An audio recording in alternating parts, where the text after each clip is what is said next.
Welcome to my channel Praharan. Subscribe নাও।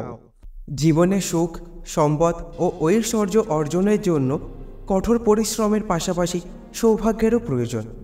ভাগ্য যদি সহায় না হয় তাহলে আপনি যতই পরিশ্রম করুন না কেন জীবনে উন্নতি করতে পারবেন না। যে কোনো ব্যক্তির কুণ্ডলিতে অবস্থিত নবগ্রহ সেই ব্যক্তির ভাগ্যের সাথে সরাসরি সম্পর্ক রাখে। এছাড়াও অনেক সময় কুদৃষ্টির কারণে ভাগ্য সহায় হয় না এবং ভাগ্য ঘুমিয়ে থাকে। জ্যোতিষশাস্ত্র অনুসারে প্রতিকূল ভাগ্যের কারণে একজন ব্যক্তিকে প্রায়শই জীবনে খুব কঠিন পরিস্থিতির মধ্যে দিয়ে যেতে হয়। অনেক চেষ্টা করেও তার পরিশ্রমের ফল না পাওয়ায় সে দিন দিন আর্থিকভাবে দুর্বল হয়ে পড়ে। এই সমস্যার সঠিক সমাধান জ্যোতিষশাস্ত্রে বর্ণিত হয়েছে।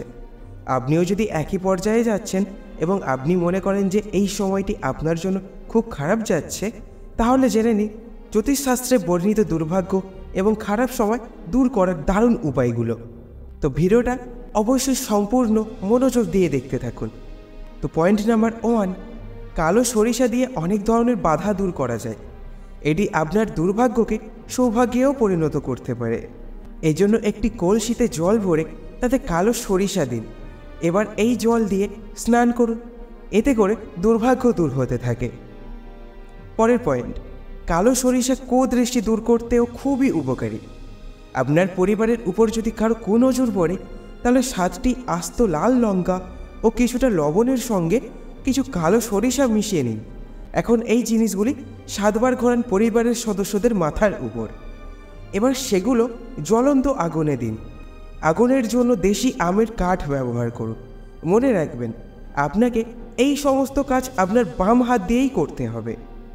পরের পয়েন্ট, জ্যোতিষশাস্ত্র অনুসারে স্নানের জলে তুলসী কাঠ ব্যবহার করলে নেতিবাচকতা দূর হয়। এজন্য যে কোনো অমাবস্যায় শুকনো তুলসী কাঠের একটি ছোট টুকরো ভেঙে আপনার স্নানের জলে রাখুন এবং সেই জল দিয়ে স্নান করুন। জ্যোতিষশাস্ত্র অনুসারে আপনি যদি আপনার স্নানের জলে তুলসী কাঠ যোগ করে স্নান করেন তবে আপনি প্রতিটি কাজে সাফল্য পেতে পারেন। এছাড়াও আপনি আপনার জীবনে আসা আকাঙ্ক্ষিত সমস্যা থেকেও মুক্তি পেতে পারেন। কোনো ব্যক্তি যদি কোনো ধরনের মানসিক চাপে থাকেন এবং মানসিক শান্তি পেতে চান তাহলে সেই ব্যক্তিকেও তার স্নানের জলে তুলসী কাঠ রাখা উচিত। এই প্রতিকার মানসিক শান্তি দেবে এবং মানসিক চাপও দূর করবে। পরের পয়েন্ট, কোনো শত্রু যদি আপনার উন্নতিতে বাধা দেয় তবে শত্রুর নামে হলুদ সরিষা নিয়ে অমাবস্যার সন্ধ্যায় অশ্বত্থ গাছে অর্পণ করুন। এটি করার সময় শত্রুর নাম বলুন। কিছুদিনের মধ্যে আপনার শত্রু আপনার বন্ধু হয়ে যাবে। পরের পয়েন্ট, যদি আপনার বাড়িতে মারামারি, চুরি, টাকা পয়সা ও গহনা হারানোর মতো কোনো ঘটনা ঘটে তবে আপনার বাড়িতে অশুভ শক্তি থাকতে পারে। তাকে অপসারণের জন্য একটি কাগজে 1 মুঠো সরিষা, 1 টুকরো কর্পূর, 3টি লাল লঙ্কা এবং 1 চিমটি লবণ দিয়ে মুড়িয়ে রাখুন। এরপর এগুলি ঘরের সব দেওয়ালে ছুঁয়ে ঘরের বাইরে নিয়ে গিয়ে পুড়িয়ে ফেলুন। মঙ্গলবার বা শনিবার এই প্রতিকার করলে বেশি ফল পাওয়া যাবে। পরের পয়েন্ট, সূর্যাস্তের পর কোনো শ্মশানে যান এবং সেখানে 1 পাত্র ভর্তি জল রাখুন এবং ফিরে না দেখে আপনার বাড়িতে ফিরে যান। ফিরে না দেখে মানে পিছনে না তাকিয়ে সোজা সামনে এগিয়ে যেতে হবে। এই প্রতিকার মেনে চললে জীবনের সব বাধা আপনা থেকেই দূর হয়ে যাবে। এছাড়াও দুর্ভাগ্য দূর করার জন্য আপনি শ্মশান সম্পর্কিত আরেকটি টোটকা করতে পারেন।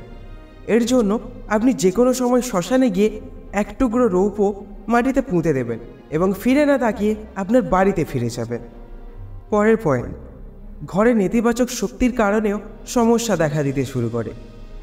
আপনার ঘরও যদি নেতিবাচক শক্তির দ্বারা প্রভাবিত হয় তাহলে প্রতিদিন সকালে ঘুম থেকে উঠে স্নান করে পুজো করুন এবং একটি পাত্রে কর্পূরের সঙ্গে 2টি লবঙ্গ পুড়িয়ে নিন। এরপরে এটি আপনার সারা ঘরে ঘোরান। আপনি যদি ব্যবসায় অগ্রগতি না পান তবে আপনি অফিস বা দোকানেও এই কাজটি করতে পারেন। এতে নেতিবাচক শক্তি ধ্বংস হবে। পরের পয়েন্ট, দুর্ভাগ্য আপনার সঙ্গী হয়ে গেলে বা পিছু না ছাড়লে জ্যোতিষশাস্ত্রে বর্ণিত এই টোটকা অত্যন্ত কার্যকরী বলে মনে করা হয়। এর জন্য প্রতিদিন সকালে জলের মধ্যে সামান্য হলুদ মিশিয়ে স্নান করা উচিত। এর প্রভাবে ভগবান বিষ্ণু ও বৃহস্পতি দেবের আশীর্বাদ লাভ করা যায়। আর সন্ধ্যার সময় স্নান করলে জলে সামান্য নুন মিশিয়ে স্নান করা উচিত। এর ফলে সমস্ত নেতিবাচক শক্তি দূর হয়ে যায়। পরের পয়েন্ট, এক বা একাধিক কারণে আয়ের চেয়ে পরিবারে বেশি অর্থ ব্যয় হচ্ছে, বা আপনি যদি ব্যবসায় ক্ষতির মুখোমুখি হন, তবে 1 টাকার মুদ্রার এই টোটকা আপনার জন্য খুব কার্যকরী হবে। একটি মন্দিরে 1 মুঠো চাল এবং 1 টাকার কয়েন নিয়ে যান এবং আপনার কষ্ট দূর করার জন্য ঈশ্বরের কাছে প্রার্থনা করুন। এরপরে চাল এবং কয়েন মন্দিরের কোনো এক কোণে রাখুন বা কোনো গরিবকে দান করে দিন। এতে করে আর্থিক সমস্যা দূর হয়ে যাবে। পরের পয়েন্ট, লাগাতার অর্থ সংক্রান্ত বা অন্য সমস্যা দেখা দিলে পঞ্চমুখী বজরংবলীর আরাধনা অত্যন্ত শুভ ফল দেয়।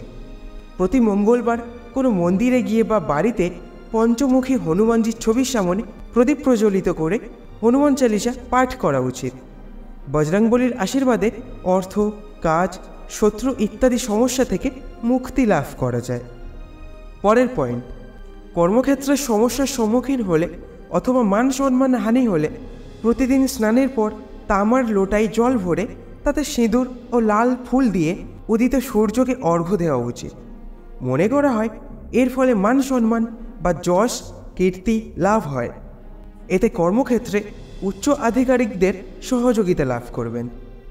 পরের পয়েন্ট, আকস্মিক কষ্ট দূর করার জন্য যে ব্যক্তির ওপর লাগাতার কষ্ট আসছে তার উপর থেকে একটি নারকেল 21 বার ঘুরিয়ে নিন।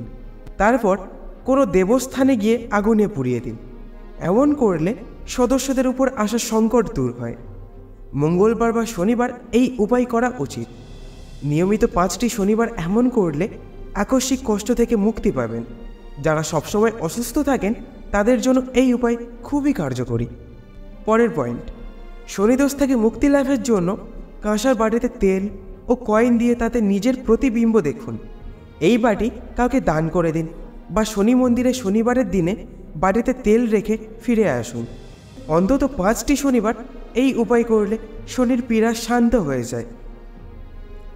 পরের পয়েন্ট, জ্যোতিষশাস্ত্রে বলা হয়েছে যে যদি সম্ভব হয় একজন ব্যক্তিকে প্রতিদিন বা সপ্তাহে একবার গরু, পিঁপড়া, পাখি এবং কুকুরকে খাবার খাওয়ানো উচিত। পিঁপড়ার সামনে চিনি রাখুন এবং পাখিদের পানীয় জল এবং দানা দিন। এর সাহায্যে আপনার রাশিতে উপস্থিত অশুভ গ্রহগুলি এড়ানো যায়। পরের পয়েন্ট, রাতে ঘুমানোর আগে আপনার সারাদিনের কাজগুলি মনে রাখা উচিত এবং যদি আপনি সারাদিনে কোনো ব্যক্তিকে কষ্ট দিয়ে থাকেন তবে আপনার কাজের জন্য ঈশ্বরের কাছে ক্ষমা প্রার্থনা করা উচিত। তো বন্ধুরা, এই তথ্যগুলো যদি একটুও ভালো লেগে থাকে তাহলে ভিডিওটা লাইক, শেয়ার ও সাবস্ক্রাইব করতে ভুলবেন না। তো সম্পূর্ণ ভিডিওটা দেখার জন্য আপনাদেরকে জানাই অনেক অনেক ধন্যবাদ। ভালো থাকুন, সুস্থ থাকুন। ততক্ষণ পর্যন্ত জয় বজরংবলী।